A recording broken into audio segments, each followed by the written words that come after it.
Hello, everybody. I'm going to show you a recording of week 18, which is Bidding Strong Hands by Opener. Appendix will have a couple of comments about bidding strong hands when you are the responder. Let me go ahead and share my screen, and off we go. So we're going to talk about bidding strong hands as opener. I had a little bit of a challenge when I counted the knuckles on the left, but you get the idea. What do I mean by a strong hand? I don't really know. I think a general guidance would be 17 plus total points, high card points plus length points. Um, if you're in a support situation, it'd be 17 points, high cards plus shortness. And sometimes we want to look at a hand that has a good 16. What is a good 16? Well, you'll know it when you see it. Where are we? We did one openers and responses. I talked about preempts last week, and this week we're going to talk about bidding strong hands. And the usual reminder about how we learn.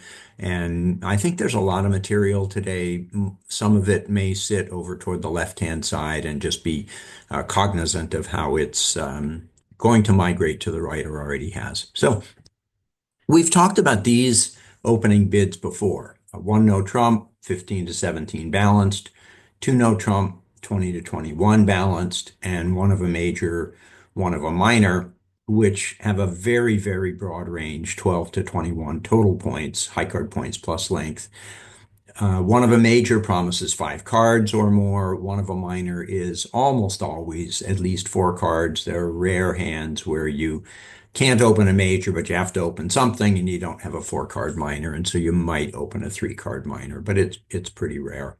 And there's one other sequence I'd like to mention. It's not an opening bid, but if you've got a tweener in between the one no trump and the two no trump opener, um, what you want to do is open one of a suit if you're balanced, open one of a suit and then rebid two no trump. And that tells partner, hey, I was too strong to open one no trump, but I was too weak to open two no trump. So these are all wonderful things. So today what we'll talk about is what do you do if you're too strong for any of the bids above, say 22 plus, or if you're in the upper half of the latter two, these very broad ranges, 12 to 21. If you're kind of in the upper half of that, we want to be able to tell partner. Um, You'll see as we discuss that if you have 22 plus, the best thing to do is open two clubs and then describe your hand more completely. The two club bid has nothing to do with the club suit. And if you're in the upper part of the range after a one opener, you'll use your next bid to say, hey, partner, I have a strong hand. There'll be material in the appendix about what's called a reverse by opener, which shows 17 plus. And we'll also talk a bit about responders, strong bids, and we'll talk in a little more detail about bidding after a two club opener. So recall the goal of bidding is to answer two questions: what suit and how high? And we count points to help us know the answer to the how high question, because points help us understand how strong and powerful our hand is, and we want to be able to add the points in our hand to the points in partner's hand and figure out how high to go. Remember, there's a big scoring bonus if you bid and make three no trump, four spades, four hearts, five diamonds, five clubs. Bidding three hearts and making four scores way less than bidding four hearts and making four. This is called bidding and making game, and we're always wondering, can we make game and earn that bonus? Our priorities, if we have enough strength, are to play in a major suit if we have an eight card fit. Um, Absent that, to play in three no trump, if we have the suit stopped, they can't run a bunch of tricks in the other suit in a suit. Or absent that, we'd play in five of a minor. You usually need between your two hands 25 or 26 total points to play at four of a major, 25 or 26 high card points to play in three no trump, and 29 or more points to play in five of a minor. This is one of the reasons we don't like to play in a minor. A, they score fewer points per trick, and B, to get the game bonus, you got to get up higher. When we have a strong hand, we must be able to tell partner so that partner can collaborate with us in figuring out whether we have the strength for game. So the topics for today, we'll talk about the times when opener bids, responder bids, and then opener jumps to game.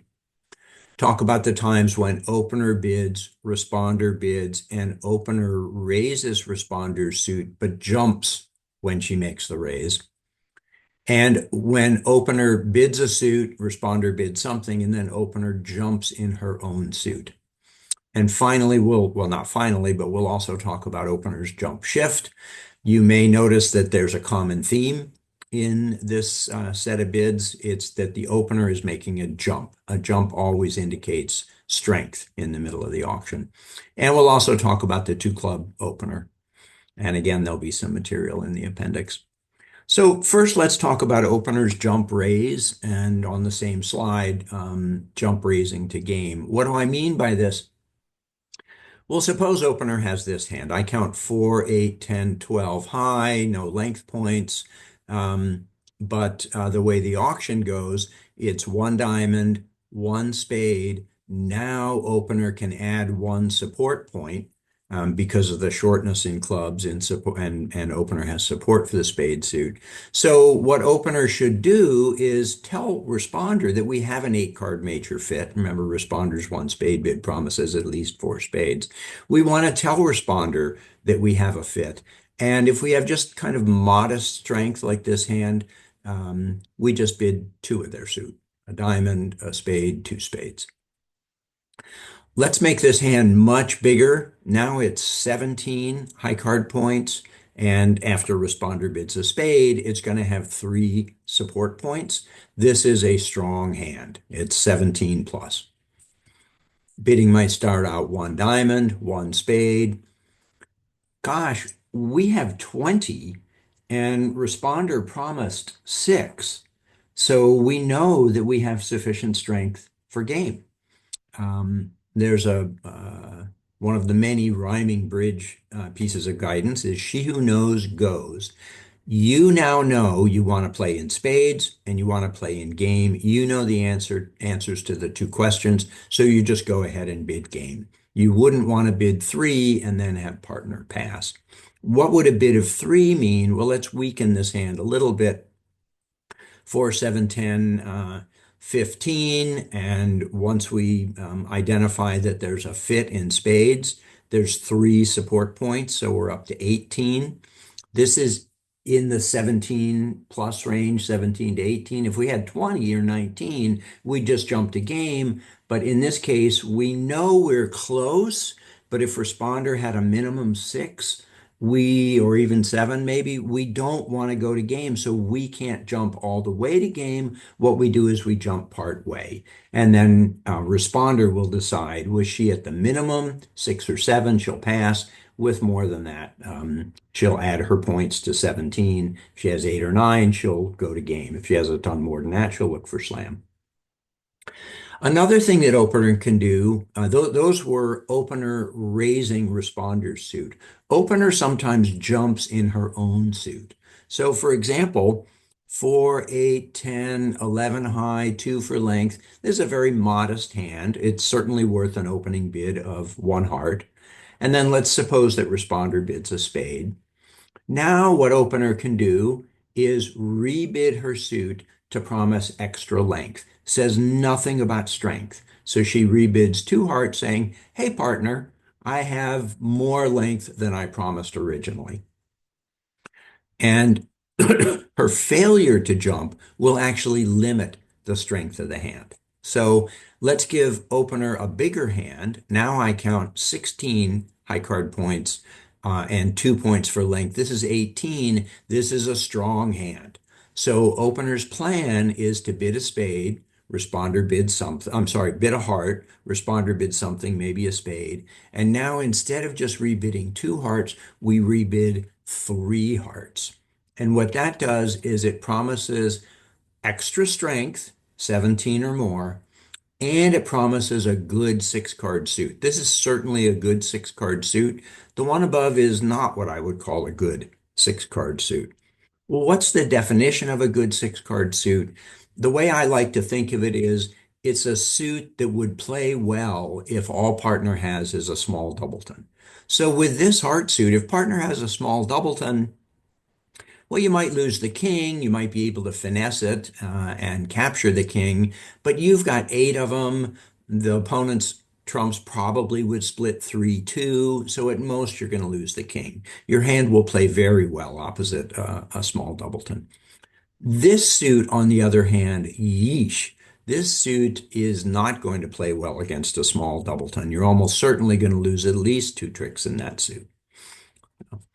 And what do I mean by extra strength? Well, I've said before, let's think of it as 17 or more total points, maybe a good 16. I should have put an example in here about that. Maybe I can sneak one into the appendix. Suppose opener makes a jump rebid. This is the hand we looked at on the prior page. It's a strong hand. We start out by bidding a heart. Maybe responder bids a spade. We rebid three hearts, saying, hey, I've got 17 to 19 and I've got a good six card suit. Let's take a look at what responder's hand might be. Suppose responder has this hand. I count 4, 7, 8, 9 high card points. No shortness points, can't count shortness in what's going to be your trump suit, but opener has promised that all she needs is a small doubleton in support. So responder knows we've got a heart fit. We can play in hearts. Responder adds her 9 points to opener 17 to 19, ends up with 26 to 28, and realizes, hey, we can play in four hearts. We've got 9 support points, and our partnership has actually at least 26. So the small doubleton is enough trump support. We can go ahead and bid for hearts. This takes a little while to get used to. You supporting partner with a small doubleton, but if partner says it's okay, then we're happy to do it. Let me change responder's hand a little bit. 4, 7, same 9 high card points, but this time you don't have the doubleton heart. So you're not very comfortable playing in the heart suit. You know you're going to lose at least a couple of heart tricks, likely. And I would pass with that hand and hope that partner made her three hearts. And let's change the hand again. Here we've got the small doubleton, which is all partner was looking for in support, but there's only 6 high card points. 6 and 17 is 23, 6 and 19 is 25. Boy, that sounds way too risky to bid on, so I would pass. The hearts are okay, opposite partner's promise, but the hand is too weak. Okay, let's move on to another strong bid that opener can make. It's called a jump shift. What do we mean by that? Here, opener has a wonderful hand, 4, 8, 10, 17 high and 2 for length. That's a 19-point hand. It's a beautiful hand. It's very strong. Opener is going to start bidding this hand by bidding her heart suit. And let's imagine that responder bids a spade. What opener does now is she bids the club suit at the 3 level. So she jumps to 3 clubs. And what that promises is, hey, in addition to my heart suit, I have a club suit. I have 19 or more points. Now, responder has already shown 6 points. So once opener makes a jump shift, you have to keep bidding to game. People call it forcing to game or game forcing. This sequence, a heart, a spade, 3 clubs, responder can't pass. Responder needs to cooperate with opener to find the best contract. This is the strongest bid that opener can make other than opening 2 clubs. Very strong bid. And then you just do the best you can. Both people try to bid naturally, describing their hands and try to find the best contract, but they're going to continue to game. Once in a while, you get a huge hand, and this is going to be the 2 club opener. Let's look at a couple examples. Here's a balanced hand, 4, 7, 10, 22. I count 22 high card points.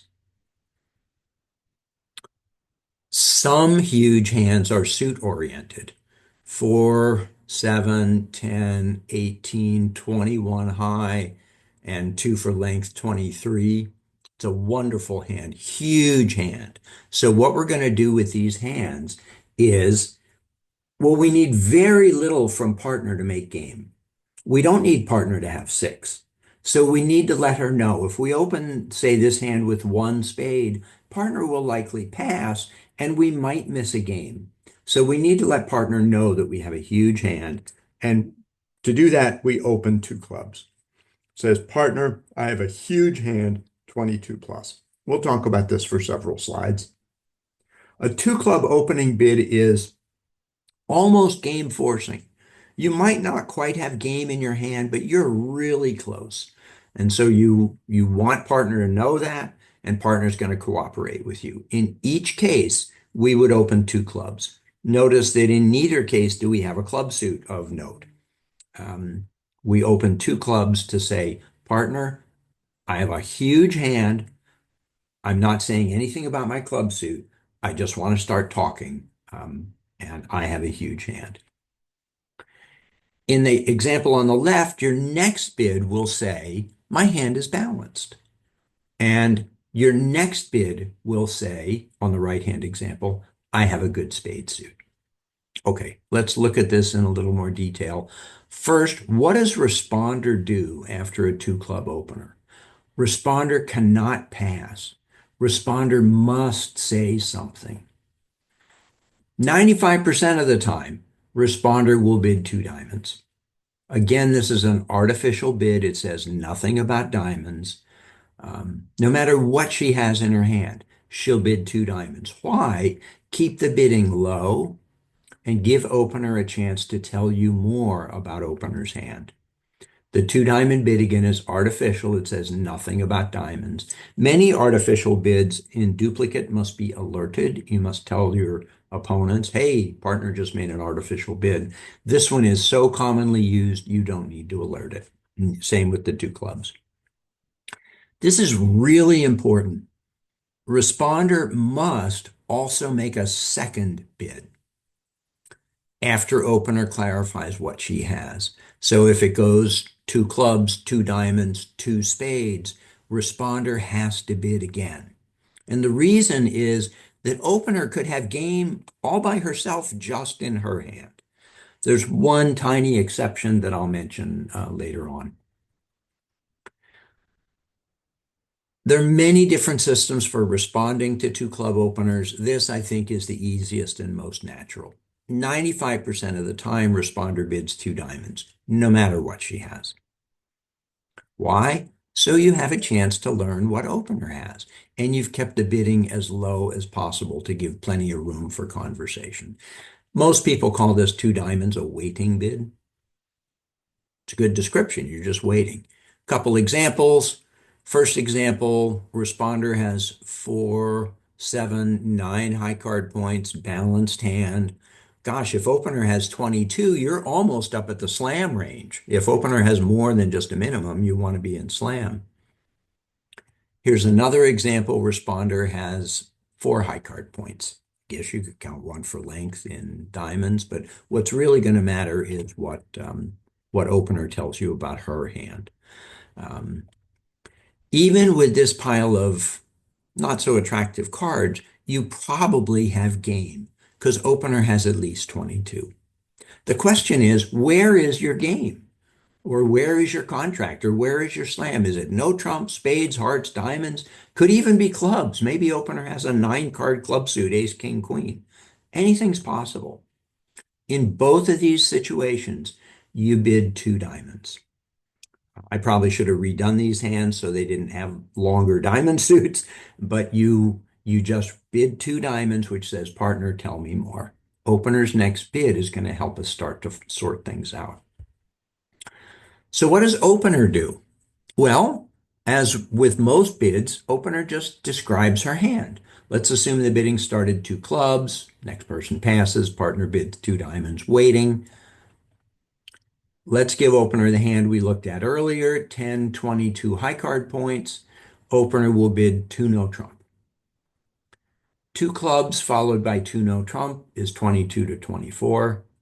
Two clubs followed by three no trump is 26 to 27. And as I've said in our week where we talked about no trump opening bids, if you have 28 plus, just go buy a lottery ticket. This is about one hand in 10,000. Or this is the hand we looked at before, 4, 7, 10, 18, 21 high, and 2 for length, 23. How do you tell partner what you have? You bid two spades to say I have a spade suit. Your hand could be even better than this. You could have the ace of clubs and almost have 10 tricks by yourself in your hand. So let's look at a complete auction. Again, this hand on the left is one that we looked at as an example for opener. This hand on the right is one we looked at as an example for responder. Opener bids two clubs. Hey, partner, I have a huge hand, 22 plus. We counted this as 23. Responder says, two diamonds. Tell me more. Opener says, two spades. I have a suit-oriented hand, and the suit is spades. And now responder's little tiny hand is now worth 3, 4, 3 support points. It's worth 7. You've got plenty for game. Heck, there's a chance you might even have slam if opener's a little stronger than this. So responder now knows the answer to the two questions, spades and game. And responder just jumps to four spades and says, let's play game in spades. Side comment here, and the hands that I created for today, one of them illustrates this idea. This is kind of an intermediate level thing, but it's extremely cool. After opener bids two spades, if responder has a fit at all, they're going to have the strength to go to game. So responder can just jump to four spades with this weak hand. If responder has a better hand, responder actually bids three spades. And what that says is, hey, partner, let's play in spades. I didn't jump all the way to game because I'd like to talk some more. Maybe we can get to slam. This is an intermediate level topic. It's a ton of fun. Let's look at another complete auction. 4, 7, 10, 23 high. You open two clubs. I have a huge hand, and responder has 4, 8, 9, 10, 11. 11 and 22, gosh, we're at the slam range already. But responder just bids quietly. Holy smoke, 22 and 11, we're going to end up in slam. But I'm just going to bid quietly to learn more about opener's hand. Maybe opener has a spade suit. Maybe opener has a heart suit. Maybe opener has a diamond suit or a club suit. You don't know where to play, so you just bid two diamonds and let opener tell you more. With this hand, opener will say, two no trump. I'm balanced with 22 to 24. Okay, so now as responder, that no trump rebid makes us captain of the team because it was so descriptive. So we look at our hand and we know, well, we want to play in no trump. And we have 4, 8, 10, 11 high plus 22. That's at least 33. We just place the contract in 6 no trump. Very cool. When does responder not bid two diamonds? Well, again, there are many systems for dealing with a two club opener. This, I think, is the easiest. The only time that responder would bid her own suit is in this very rare situation. They have at least a 5-card suit. They have at least two of the top 3 honors, and they have at least 8 high card points in total. In fact, if I had this and my 5-card suit was clubs or diamonds, I wouldn't even mention it because I don't like to play in minor suits if anything else is doable. If I have a 5-card spade suit or a 5-card heart suit that satisfies these, I will go ahead and bid it because that information may be crucially important to opener. If you don't satisfy all of those criteria, just bid two diamonds to give opener room to describe her hand.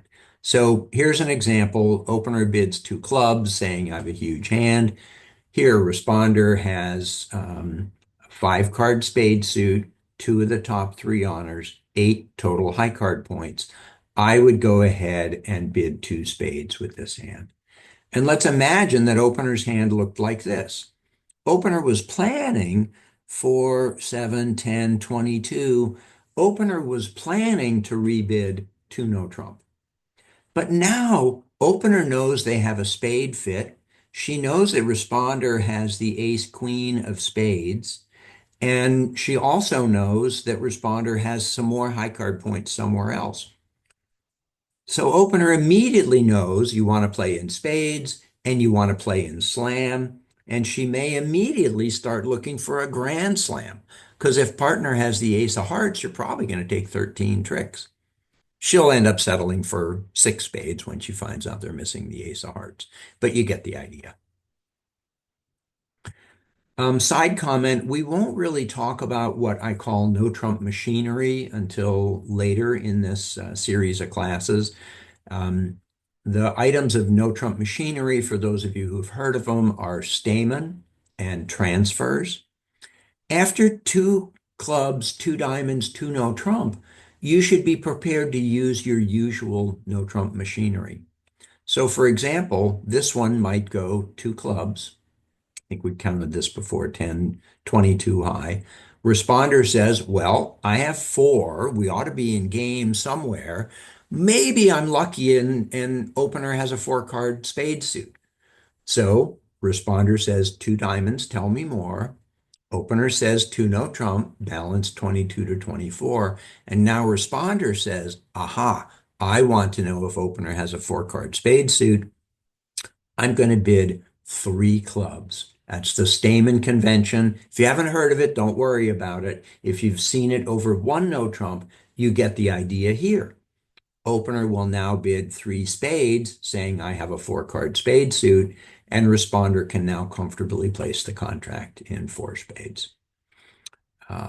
And again, opener, despite her huge hand, once she bids two no trump, rebids two no trump, she's making responder the captain of the team. Okay, what's the 10% to remember? Opener jumps to show a strong hand, 17 plus. That might be a jump raise of responder's suit. Opener bids a club, responder bids a heart. An opener may jump to three hearts, or with 19 points, 20 points, would jump all the way to four hearts. Opener might jump rebid her own suit. A heart, a spade, jump to three hearts, saying 17 plus, really good six card suit. She may jump shift into a new suit. That's the strongest bid she can make. 19 plus, forcing to game. Well, not the strongest. She could open two clubs. Opening two clubs says I have a huge hand. 22 or more high card points balanced, or 22 or more total points, high card points and length if it's suit oriented. Responder cannot pass.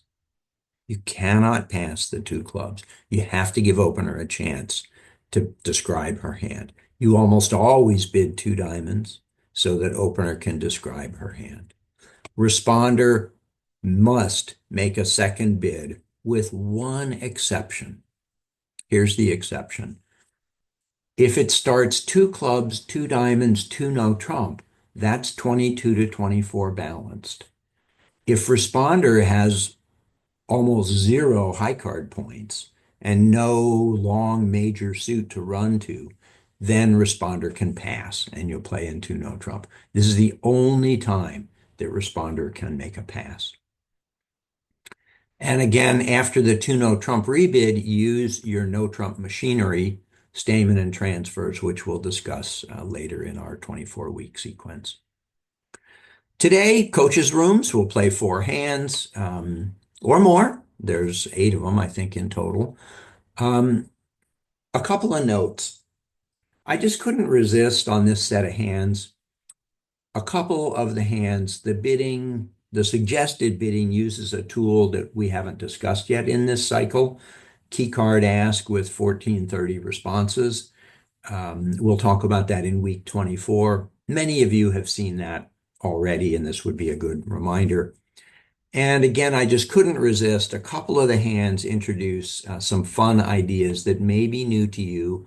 They're kind of intermediate level. I mentioned one before, the concept of fast arrival versus slow arrival when you're in a game forcing auction, and the concept of control bidding to explore Slam. Don't worry about these things if they feel too esoteric. Eventually, you'll come to love them. And that's what we've got. So I appreciate your attention, and I will record the appendix slides, which go into more detail on a few things at a later moment. Thanks. Bye.